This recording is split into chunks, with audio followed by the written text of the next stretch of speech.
명인에서 영어를 가르치고 있는 한윤재라고 하고요. 하이엔드 영어라는 브랜드를 이끌고 있습니다. 반갑습니다. 네. 저는 이제 백마 캠퍼스에서는 고양국제고, 여기 후곡 캠퍼스에서는 운정고, 이렇게 학생들을 가르치고 있고요. 1등급은 그 학교 정원에, 운정고 같은 경우에는 뭐 적게는 4분의 1, 그리고 국제고 같은 경우에 절반, 이렇게 데리고 있다고 보시면 되고요. 그리고 이 밖에도 저랑 이제 하이엔드 영어팀, 이제 여기 한쪽 넘어가면은, 네, 가장 왼쪽이 저고요. 네, 그리고 장동주쌤, 박재영 선생님, 이렇게 세 명이 팀을 이뤄서, 여기 후곡에서는 저랑, 그리고 박재영 선생님, 이렇게 팀을 이뤄가지고, 네, 수업을 꾸려나가고 있습니다. 그리고 예비고1 수업을 원래는 이제 여기 제 옆에 계신 선생님들한테 전담을 시켰는데, 지금 시즌은 굉장히 중요한 시즌이라서 제가 수업의 한 축을 맡게 됐고요. 가령 화목 수업 지금 후곡에서 마련을 해놨을 때 화요일날 제가 아이들 문법하고 서술형, 그리고 목요일에는 박재영 선생님이 독해, 이렇게 분담을 해가지고, 네, 수업에 참여하게 될 겁니다. 10월 9일날, 그때 한글날에 공개 수업을 열어놨거든요. 네, 아이들한테 고등학교 영어란 이런 거다. 그러니까 막 너무 어려운 문제만 이렇게 준비해서 아이들 기죽이는 게 아니라 그냥 당장에 2024년 1학기 때 그때 다양한 학교들에서 기출된 문제, 네, 그런 걸 좀 소개하고 너네들 준비됐니? 이렇게 한번 질문 좀 던져보고 나랑 같이 공부해보자. 애들 확 휘어잡고 그렇게 좀 이끌어 나갈 생각입니다. 그리고 저도 그렇고 여기 재영쌤도 그렇고 뭐 예를 들어 운정고나 대진고나 이렇게 하는데, 만약에 예비고일 학생들 중에 뭐 주협 가는 학생도 있고 안곡고 뭐 가자고 대화고 다양한 학생들이 있을 거 아니에요. 그 학생들 같은 경우에 내년 3월이 됐을 때 3명 내지 4명, 만약에 그 학교 인원이 된다면 내신 개강까지도 이어질 거고요. 만약에 그 인원이 안 되는데 학생이 선생님을 너무 믿고 따르는, 네, 그런 케이스라면은 그때 선생님하고 상의해가지고 내신 반 오픈도 생각을 하고는 있습니다. 근데 여하튼 지금 이제 내년부터 5등급제에서 1등급 10% 받는 거, 저한테 맡겨주시면 너무 자신이 넘치는 게, 지금까지 실적도 그렇고 지금 현재 고등학교에서 9등급제에서도 1등급을 받고 있는 학생들 최소 4분의 1에서 절반인데 좀 너무 자신 있거든요. 10%까지면 이제 기존의 2등급, 지금 9등급제에서 2등급 11%까지, 네. 지금 불과 어제, 네, 운정고 애들 다음 주 월요일부터 막 수업이라서 불러가지고, 너 이렇게 좀 2% 모자라서 1등급 못 받아, 막 이러고 막 주구장창 있는데, 지금 내년 5등급제에서 그냥 그런 애들까지도 1등급 선에 든다는 얘기니까, 조금 2% 부족한 친구들까지도, 네, 저랑 이렇게 실랑이 벌이면서 그러고 있는 친구들. 그러니까 너무 자신 넘칩니다. 네. 그래서 10월 9일날 그 공개 수업 때 보내주셔서, 뭐 아이가 지금 공부에 학습 의지가 있든 아니면 기존 뭐 어디하고 뭐 최고반이든 뭐든 그런 학생들은 뭐 백마 에이펙스든 뭐 여기 이영신이든 너무나 많이 봤어요. 최고반 애들은.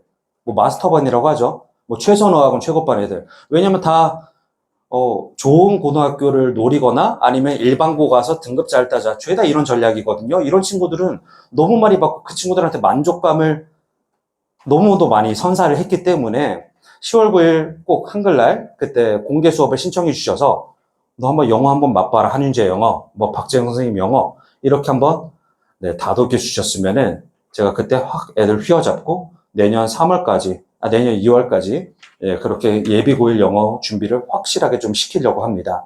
그럼 이제 구체적으로 수업 내용을 좀 설명을 드릴게요. 진짜 잘하는 학교에 뭐 잘하는 애들, 죄다 이제 우리 아이 고등학교 몇 학년, 모의고사 몇 등급 나와요. 이렇게 이제 얘기가 나오거든요. 가령 지금 중학교 3학년인데, 뭐 진짜 좀, 모의고사를 잘 푸는 경우에는 수능 영어도 막 1등급 나와요. 뭐, 이런 친구들 꼭 있는데, 근데 이런 친구들은 소수죠. 그리고 그 친구들이 1등급 나오는 것도 아니에요. 제가 이제 강조드리고 싶은 점은 문법하고 서술형. 어떤 학교든 똑같다니까요. 문법 서술형. 그리고 만약에 서술형이 그렇게 빡세지 않은 학교 같은 경우에는 단어. 네. 제가 그 학생들한테 많이 강조를 하는 게, 난 차라리 그 너네가 그 맥락을 파악해서 단어 때려 맞추는 능력이 없었으면 좋겠다는 말을 많이 해요. 왜냐면 그 능력은 모의고사를 풀 때 자기가 아는 단어에 비해서 맥락을 보고 때려 맞추는 실력이 높아서 되게 점수가 잘 나오는 학생들이 있거든요. 내신에서 이런 학생들이 그냥 발목을 퍽확 잡혀버려요. 네. 차라리 그 능력 빼놓고 그냥 순수하게 이 단어 뜻은 이 단어다. 이 단어 뜻은 이거다. 이렇게 하나, 두 개, 세 개 뜻 있다. 이거를 정직하게 외워줘야지 내신에서 그게 바로 적용이 되거든요. 네. 학교쌤들도 그 아이들이 때려 맞추는 거, 그런 거 잘 못하게 하기 위해서 선택지에 그냥 좀 어려운 단어를 딱 집어넣어놔요. 그러니까 알면 맞추는 거고, 모르면 못 맞추는 거고. 네. 그리고 더 소름 끼치는 거는 단어에도 그 접두사나 이런 거에 따라서 긍정적인 의미, 부정적인 의미 이렇게 구분할 수 있게 그 힌트도 있는데 그것도 안 되게끔 하는 그런 단어들도 꽤나 많아요. 그런 단어 배치해 놨을 때 그냥 알면 맞추는 거고 모르면 틀리는 거고. 네. 만약에 우리 아이가 단어 외우는 꼴을 못 봤는데 그거에 비해서 모의고사 성적 고등학교 2학년 것도 1등급 나오는데 이런 거 이렇게 그러고 있다. 근데 딱 봐도 얘 단어 정확한 뜻 모르는 것 같은데? 이러면 일단은 좀 경각심을 가지셔야 되는 거예요. 그거 없이 저는 가령 이제 단어 테스트를 수업 시간에 안 봐요. 네, 클래스 카드로 설정을 해놔가지고, 네, 뭐 3번이 됐든 4번이 됐든 5번이 됐든 수업 전에, 네, 그렇게 다 하고 올 수 있게 그렇게 세팅을 해놓고요. 그리고 그 단어는 무조건 수업에 나오는 단어, 그 회차 수업에 나오는 그 문제들과 연동된 단어로 다 세팅을 해서 학생들이 수업 오기 전에 그렇게 볼 수 있게 단어 이렇게 세팅을 해놓고요. 그 다음 두 번째, 문법은 한윤재 문법 수업 굉장히 유명하거든요. 네. 하필 그 일산 아지매 카페나 이런 데 한윤재가 더 나와야 되는데, 그렇지 못해서 너무 아쉽습니다. 네. 문법 같은 경우에는 저는 이런 걸 자신해요. 가령 우리 아이가 뭐 세듀에 뭐 어법 끝이든 아니면 중학교로 치면 중앙용문법 1, 2, 3학년 되게 두꺼운 책 이런 거 있거든요. 그걸 풀었는데도 아이가 그 문법이 체계화되지 않고 그 챕터에 해당되는 문제가 다 쫙 깔려 있을 때 그냥 그건 잘 풀죠. 근데 종합적으로 밑줄이 딱 뭐 예를 들어 1번 선택지는 가정법에서, 2번 선택지는 수일치에서, 3번 선택지는 도치에서 이렇게 다양한 챕터에서 이렇게 나왔을 때 어떤 건 까먹고 어떤 건 기억이 좀 나고, 네, 이런 경우는 좀 곤란하다 이거죠. 결국 고등학교 문법은 체계화가 되고 그리고 접근법까지 아이들이 학습을 해야 되기 때문에 저는 그 부분에서 그 부분에 좀 힘을 드리는 편입니다. 네. 이렇게 두 번째, 그 다음 세 번째, 서술형. 서술형은 제가 서점에 가서 문제집을 봐도 제가 좋아하는 뭐 교재, 뭐 세듀의 뭐 랭크 77이나, 네, 아니면 뭐 서술형 기출 넘버원이나 그 학부모님들 중에 서술형 교재 어디서 이렇게 검색하셔서 고르신 거 보면은 다 저도 그래 고르실만해 이거예요. 그래서 그거 푸는 거 다 좋아요. 근데 문제가 뭐냐면 서술형에서는 부분 점수도 있죠. 그러니까 정답과 똑같이 못 써도 학교쌤이 딱 보고 나서 이거 좀 아까운데 하고 부분 점수를 주시는 경우가 굉장히 많다는 거고, 많다는 거. 그 다음 두 번째, 분명히 이제 그 서술형 그 교재 답지를 보면은 그 출제자가 답지도 좀 몇 개, 또 이제 경우의 수도 좀 고려해서 이것도 되고 이것도 답이 되고 이렇게 쓰면 답이다 하는데 그거 말고도 폭이 넓어요. 그래서 그거는 영어를 잘하는 사람이 이것도 답이 될 수 있다. 이것도 부분 점수 될 수 있다. 이거는 이래서 부분 점수 받을 수 없다. 이거를 디테일하게 피드백을 줘야 되는데 전 줘요. 그 부분을.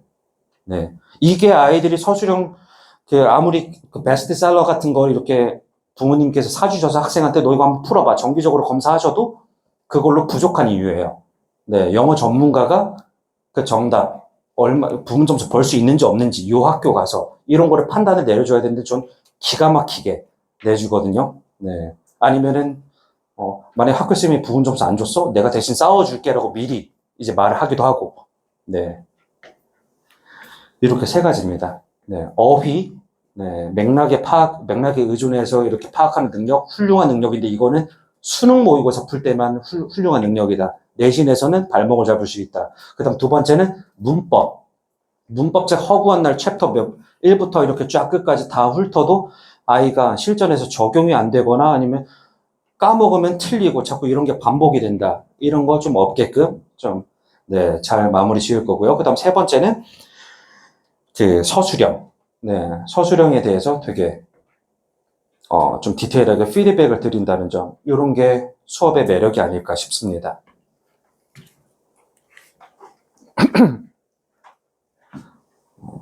그 교재 같은 경우에는 좀 고민을 많이 했어요. 가령 저는 좀 디테일한 걸 좋아해가지고 클래스를 두 개로 만들까 하나로 만들까 두 개로 만든다면 이제 수준이 조금 차이가 나는 거겠죠. 네. 근데 여기 후국에서는 클래스 하나, 예비고일 하나고요. 이렇습니다. 제가 아무리 상위권을 좀 담당한다고 해도 최후의 2월 달에는 상위권이 되게 만들자. 약간 요걸 모토로 처음에 지금 만약에 입반 기준이 입반 테스트도 온라인 테스트로 이렇게 마련이 돼 있거든요. 넬트라는 테스트인데 어휘, 듣기, 문법, 독해 이렇게 네 가지 영역이고 이게 처음에 아이가 지금 중3이에요. 그럼 중3 실력 갖다가 중3 실력의 문제가 각 영역에서 나와요. 아이가 잘 맞추면 난이도가 올라가요. 아이가 좀 버벅대면 난이도가 내려가요. 이렇게 해서 각 영역 몇 학년 수준인지 잡아내거든요. 그 테스트에서 아이가 지금 중3이다. 그럼 중3 실력 나오면 돼요. 네.